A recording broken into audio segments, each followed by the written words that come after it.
let's move on. Josh in California. You're on the line with Jimmy and Forrest. Do you know any bad words? No, this is going to be a legitimate phone call. Actually, hey, Forrest. Hey, Jimmy. This is Josh from. I called on Sunday with Jovan. The call about MAGA and Christianity destroying America. Cool. And today I just wanted to talk about the nature of evidence, and I was thinking that I like to make the claim that evidence for God may not be a static concept. Hey, caller, can you hear me?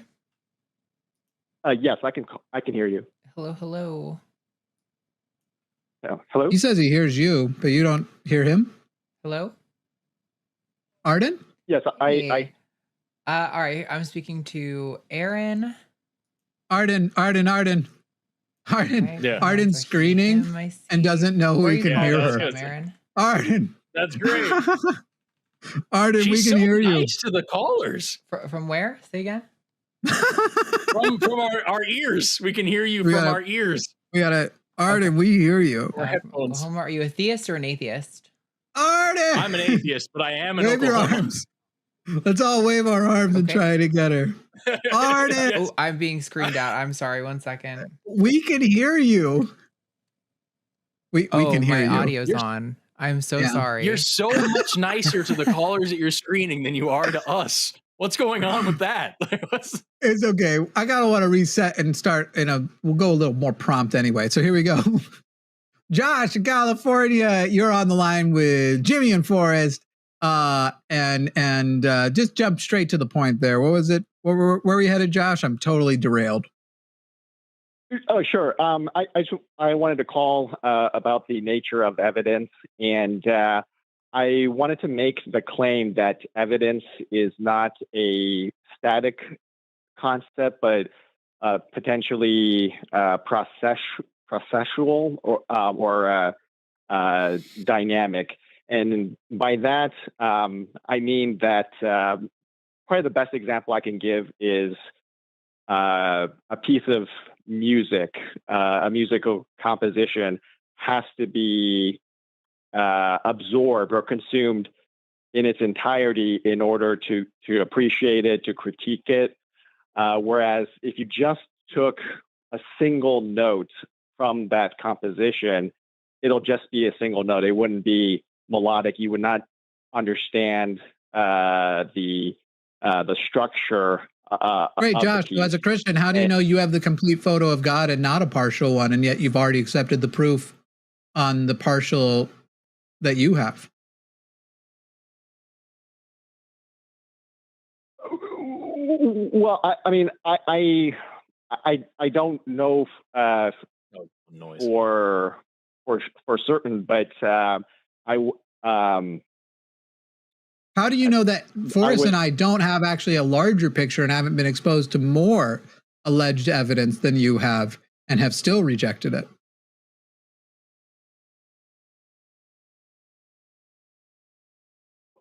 Well, I wouldn't be able to say for Josh, certain, let me explain to you what you're doing, and it's not a problem. I'm not going to yell at you for it, but you are clearly in a faith crisis, and I can tell just by your question. It might not be desperate, you might not be clawing out or whatever, but clearly, based on this and the conversation we're having before, you're realizing there aren't a lot of sufficient ways to answer a lot of questions. So rather than take that and go, well, if we can't answer the questions, maybe question the validity, you are trying to reform your, we'll say, epistemology, but it could be several things, in a way that kind of makes it work. You know internally that you accept things are true differently for physical claims than a religious claim that deep down you want or need Christianity to be true, or you feel like you need it.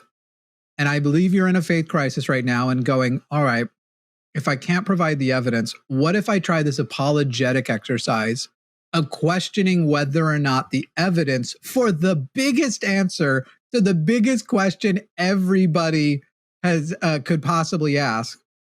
What if I figure out a way to just make it abstract and to be able to hide behind the presumption and the like, well, let me, and you're basically doing the same thing. Josh Feuerstein has a video doing it. Lots of people have done, where I'm holding up a notebook. You can't see it. And you're like, let's say that this circle represents all the knowledge in the universe.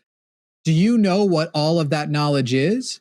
Well, let's say that this is all of the knowledge you have, and it just looks like a little chocolate chip on a cookie. And the knowledge that would show you where God is clearly down here. Well, if those don't overlap, then you miss the knowledge of God. And so once you have that complete picture, including all of that, then you're going to be able to make that claim. But the problem is one, we're still ignoring all of that other unknown knowledge that might influence that understanding of there is a God, but also we have no reason to presume that there's that God anywhere. We can say anything could fill that in. This is where the serial fairies I talked about earlier could be. You are trying to reduce and sort of justify in a way that skeptical people will relate to the language you're using, a method by which you are going to say, okay, this thing that I had a lot of faith in, that when I started my journey exploring, you can tell me if I'm totally off base that this is you, but I think that a while back, you felt that the existence of the Christian God was obvious, and you started exploring how you were going to articulate that to other people and share that truth, and you're realizing you can't. And you're realizing that it's not as obvious as you thought it was, but you're trying to hold on and maintain that, and now trying to reframe everything and create abstractions that will allow you to still say, well, maybe these unknowns are where it is, and unless you can prove it isn't, even though they're unfalsifiable concepts, aren't I still justified in comfortably living there? How am I doing, Josh? I have to admit that when you were mentioning that that circle concept, that apologetic, I do remember that apologetic, and I also recall at the time that I thought that the apologetic was stupid, but then that now hearing you rephrase it back to me in those terms, I dare you to say it's come full circle, because that'd be the funniest thing to say. I guess you got me again. There you go. A lot of things you have said are accurate, but here's where I'm getting a little bit stuck on, and maybe you both can help me. Is that I watched prior programs on the line, and typically I think it's usually promise that brings up this concept, although I think I've heard it expressed by other co-hosts that at some point the atheist will mention that there is that they believe in a magic unicorn, and then it forces the caller to say no, they don't believe in that magic unicorn. Why? And it's because of the extraordinary claims require extraordinary evidence, and that line presumes, at least from my opinion, it presumes that that both the person making the claim and the person receiving the claim accept the ontological paradigm where up is up, down is down. But where I'm getting stuck on is that I agree with atheists / scientists about pretty much most of the explanation of the universe, except when it comes to the origin of life. When it comes to origin of life, I default to a logical but not testable or unfalsifiable concept that there is a deity that sparked the quote unquote creation process. Whereas, hey, we had a thunderstorm earlier. I'm going to try and cut into here just for efficiency's sake. We had a thunderstorm earlier today where I live. What do you think caused that? Well, I mean, natural processes. Yeah, evaporation, energy being stored in cloud, that energy becoming volatile, releasing. Apparently, recently, a lightning strike set a record for like it traveled 500 miles of cloud or something crazy. Anyway, if we were having this conversation 500 years ago, what do you suspect we would have said it was? I guess I would suspect that it was grace of God, supernatural. Yeah. So, do you think that society would have benefited if that society had gone, "Hey, we don't have warrant to believe that. So while sure, it could be the grace of God, maybe as a society we should progress forward toward finding out what the answer is." Do you think if society and people in general had popularized that concept of not taking the God of the gaps and just going, that's where God must be, do you think we would have actually progressed faster or slower toward what the actual answers were? We would have progressed slower. I think we would have progressed faster. Maybe you misunderstood the question. Well, if the society accepted what we're advocating, skepticism essentially, advocated for, let's not answer that question with God. Let's answer that. Let's go with I don't know and seek a good reason to believe. And it sounds like you're agreeing that we would have gone faster. I don't think we as a society are better than our ancestors holistically when it comes to that concept. I think that our society, current day, will also benefit the fewer people that say, when it comes to the origin of life, I'm going to put God in that gap. Because I think that's going to create more people who will seek the answer. And I think scientific answers for things that we can answer, there may be things we never will, but for things that we potentially can answer, I think it's a numbers game. And if you throw enough people at it, eventually one of them is going to hit, or many of them are going to hit. And if they're cute, I'll let them hit. But the point is, and the important point is, I think that you're actually describing something that you're experiencing a little cognitive dissonance here. You know that in practice, you wish those people 500 years ago didn't say the thunderstorm was God. But that would have fucked them up socially. That might have fucked up their community. That might have fucked with their beliefs before. So who are you to ask them to break the chain of that? Well, I'm a guy running an atheist call-in show out of Texas, and I hire trans people. The odds are higher for me than you, and I'm telling you, you can do it. You can stop filling God into the gaps. You're, and I don't know. I don't really have more to add to that besides that. You've just found a gap, and I think it is your fear of both I don't know and the consequences of losing your faith that compels you to put God there. It's not as though you disagree with the scientific explanation for the origin of life, because we don't have it necessarily. We have pieces, but we don't have it. You disagree that the gap is a gap and that the answer is God filling the gap, not leaving the gap open. And you can't justify that. Whereas any scientist can justify the position of, boy, we have not gotten there yet, so I'd hate to tell you what it is when I don't know. But where the only rebuttal that I can give is that in the thunderstorm example that you provided, there's already a natural paradigm for which those processes can occur. But when it comes to the beginning point, when there's supposedly nothing, and then everything eventually. You said the origin of life, not the origin of the universe. By the way, you're switching.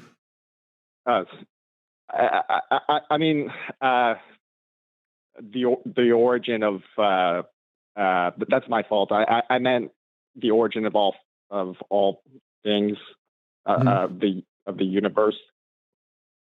You're still okay. So that's fine. You're still just describing a gap. All you're saying is the gap is even more of a gap than some people might even realize. you're not describing, we haven't eliminated a natural possibility. And in fact, there are natural hypotheses out there that are currently being tested that will potentially rise to theory for that first moment of origin. I don't know, with the pattern of we've seen of Christianity and religions and their interaction with the sciences, what that history tends to look like.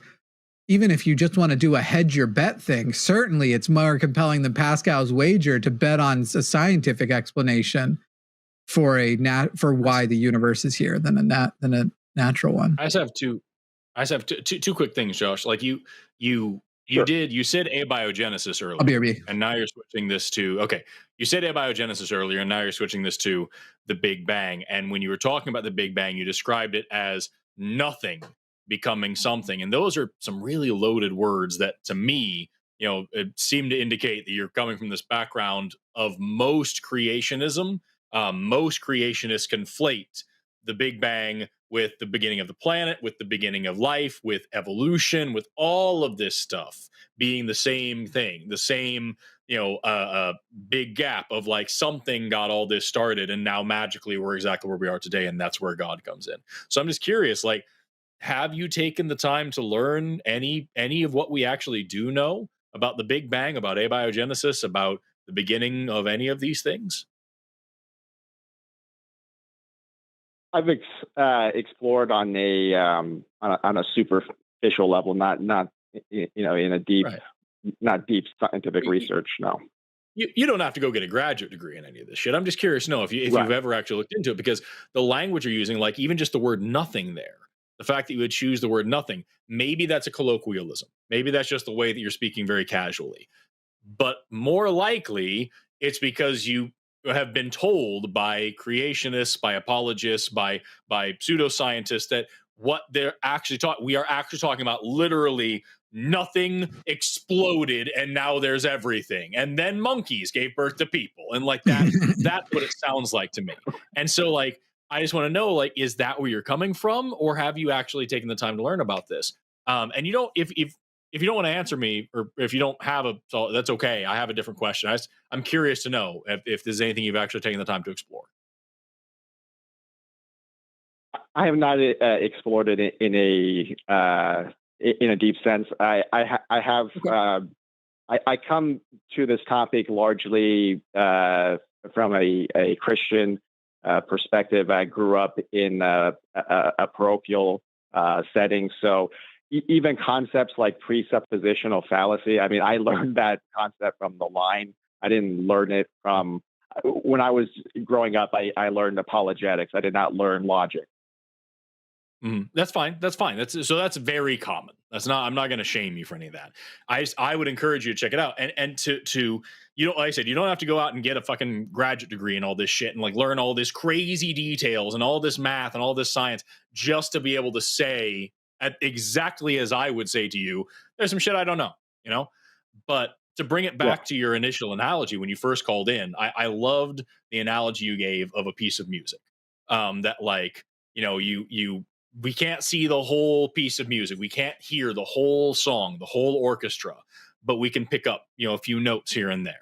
And what you've got here to continue with that analogy is you've got science. The whole point of science is to go out and find one note at a time, maybe a few notes if we're really lucky, and plug them into the sheet music and try to judge what now this sheet music looks like. And a little while ago, we had a handful of notes here and a handful of notes there, and we put them together on the page and we're like, this looks kind of like jazz. I think this is a jazz piece.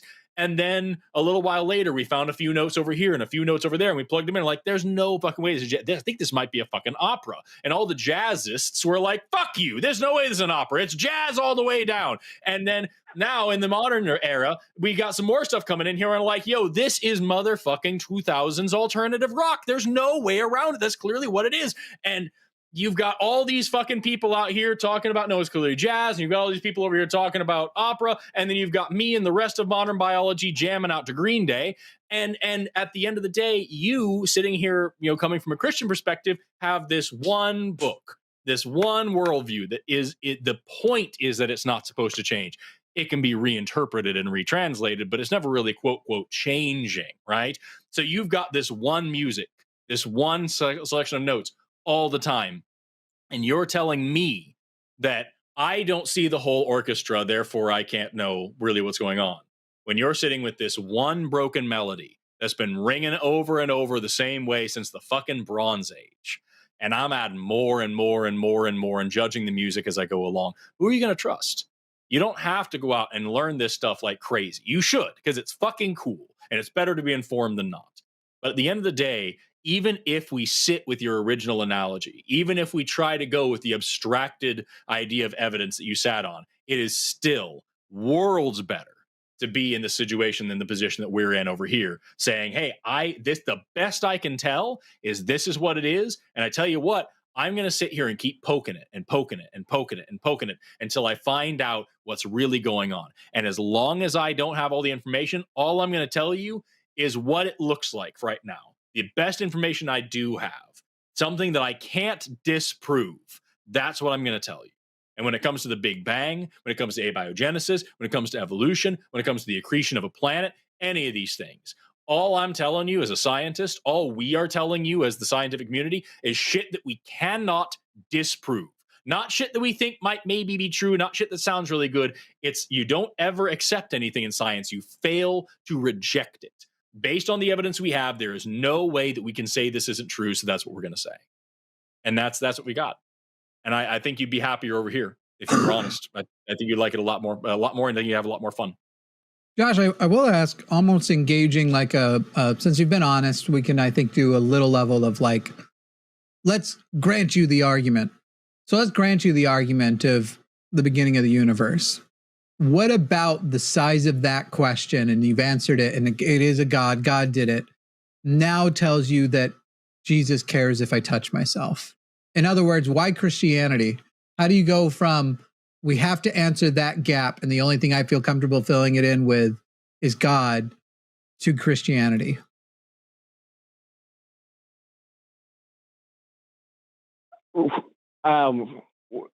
Well, that's another concept. But if you want to know what I'm thinking right now, I think that I lean toward Christianity being at least probabilistically more true. I'm just using that colloquially, not mathematically. More probabilistically true than the other religions, because Christianity, at least among the Semitic religions, it appears to be decentralized, like a cryptocurrency of religions, meaning that if you look at Judaism, it's clear. I don't want to say headquarters, but its spiritual home is Jerusalem. If you look at Islam, their clear spiritual home is Mecca.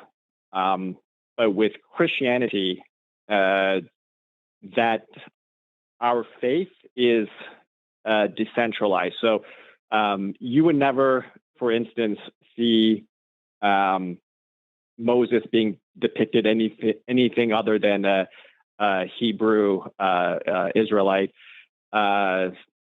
You would never see Muhammad depicted as anything other than an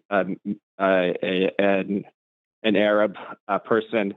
But with Jesus, we have different cultures, communities, have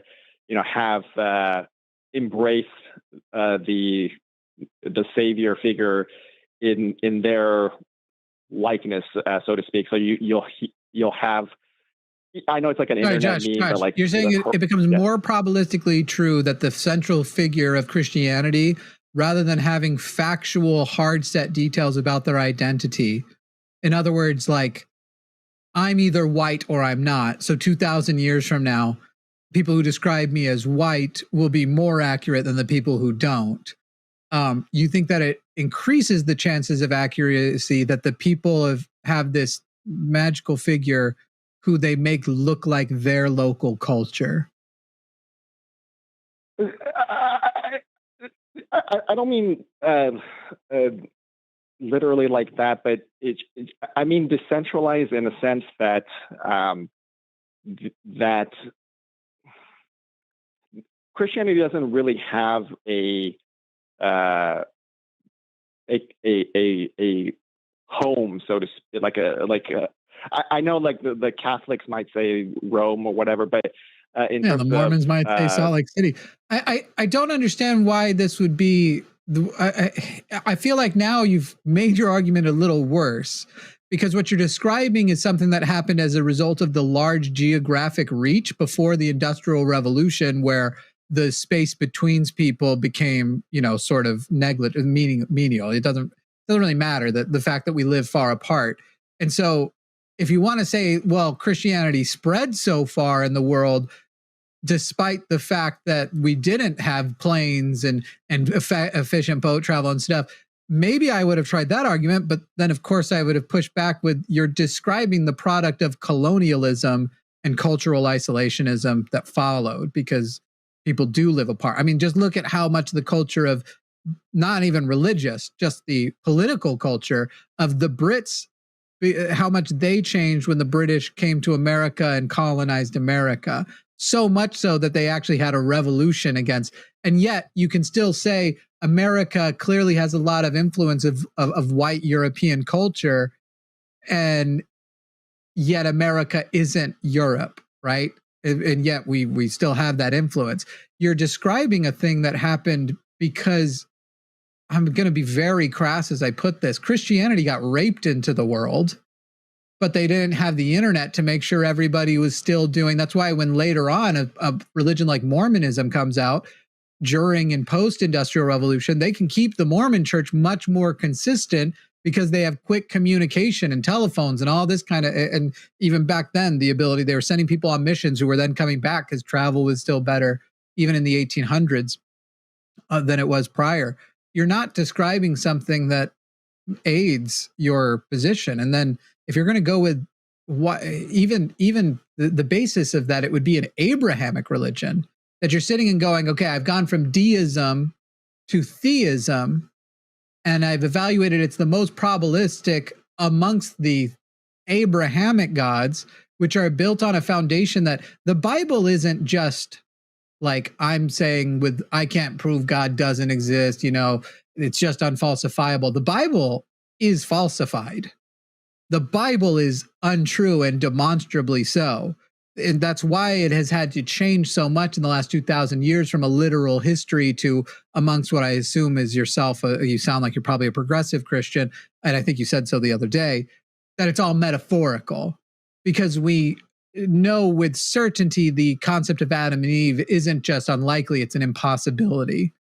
We know that Moses didn't exist. And in fact, the Jews in the Exodus story is likely just an early racist, or if you want to call it ethnicist thing, because their skin colors might have been a little closer. It's just a very early story. The type of Jews that were allegedly enslaved didn't exist in that part of the world at that time. And we know who actually was doing that labor and what that Egyptian culture was like. But it's easy, especially for a modern culture, to accept that the people they currently accept as black and would have and currently accept as white, the blacks were oppressing the white people.